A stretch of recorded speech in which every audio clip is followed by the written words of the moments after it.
A paz do Senhor, meus irmãos. A leitura diária de quarta-feira, 25 de outubro de 2023, tem como título: O poder pentecostal é indispensável para a obra de missões.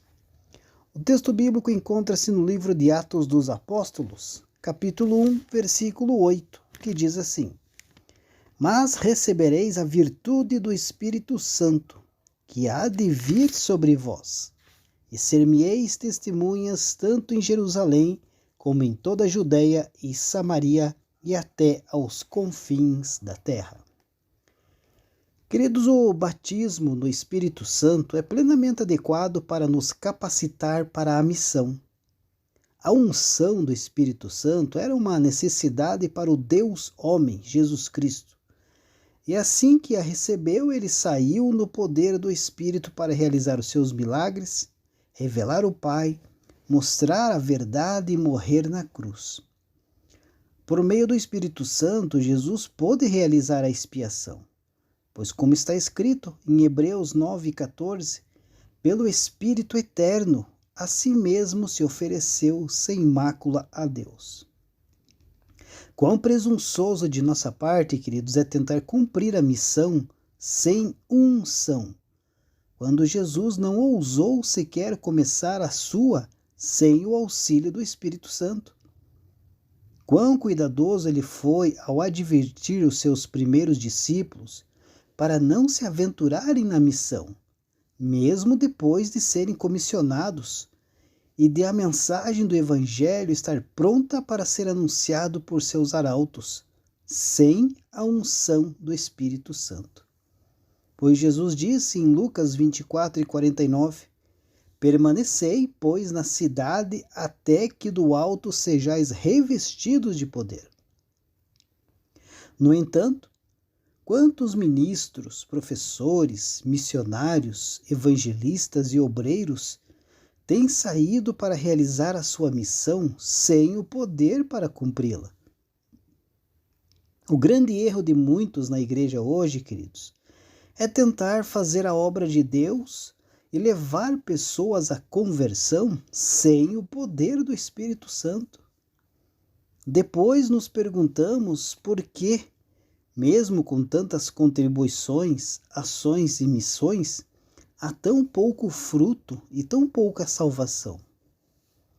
Se os soldados da igreja parassem por alguns instantes, se ajoelhassem, olhassem para o alto e recebessem o Espírito Santo, a sua campanha seria impulsionada de tal forma que se tornaria a surpresa do século.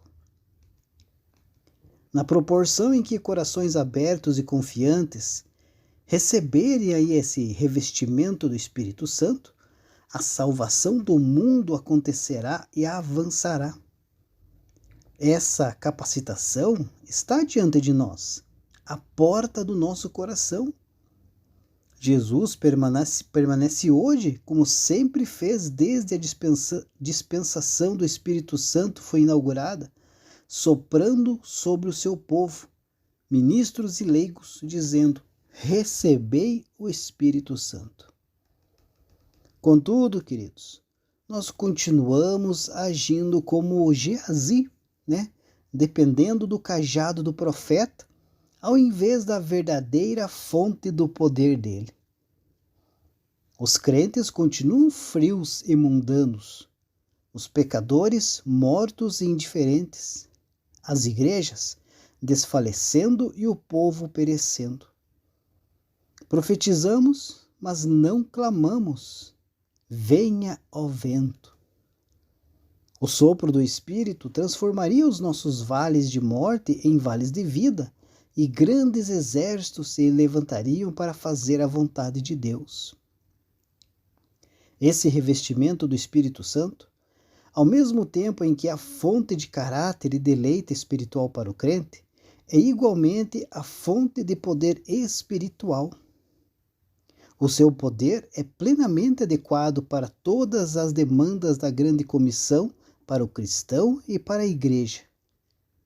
Nenhuma outra capacitação é adequada, por mais que seja importante para a obra da igreja, sem esse revestimento. O Espírito Santo, queridos, é aliado indispensável para o ministério e para a igreja. Como está escrito em Zacarias 4:6, não por força nem por poder, mas pelo meu Espírito, diz o Senhor dos Exércitos. John Wesley era devoto, prestativo e exemplar em conduta, mas ele recebeu esse revestimento do Espírito Santo e só então foi que atingiu uma eficiência, melhor dizendo, que impressionou a sua geração. Thomas Chalmers o recebeu também, e o erudito, teólogo e pregador tornou-se um evangelista prodígio para o seu mundo e para a igreja de sua época. Dwight Moody recebeu o poder do Espírito Santo, e com isso um leigo, iletrado e sem cultura, viu ministros e obreiros do mundo inteiro ansiosos para sentar-se aos seus pés para aprender a arte de ganhar almas. Há milhares de ministros, professores de escola dominical e obreiros cristãos que já foram esforçados e diligentes, porém sem fruto. Hoje, mesmo não sendo mais esforçados ou fiéis do que antes, estão experimentando colheitas gloriosas nos campos até então estéreis, porque receberam o poder do Espírito Santo. Para finalizar, qualquer coisa que a igreja tenha que fazer, querido, seja alcançar um impenitente, recuperar um desviado, vivificar um crente carnal ou santificar inteiramente alguém que esteja espiritualmente faminto, o revestimento do Espírito Santo é adequado para a realização da obra. Onde quer que essa unção seja experimentada, toda a obra de salvação e edificação espiritual pode ser levada adiante. Deus abençoe a sua vida e uma ótima quarta-feira a todos.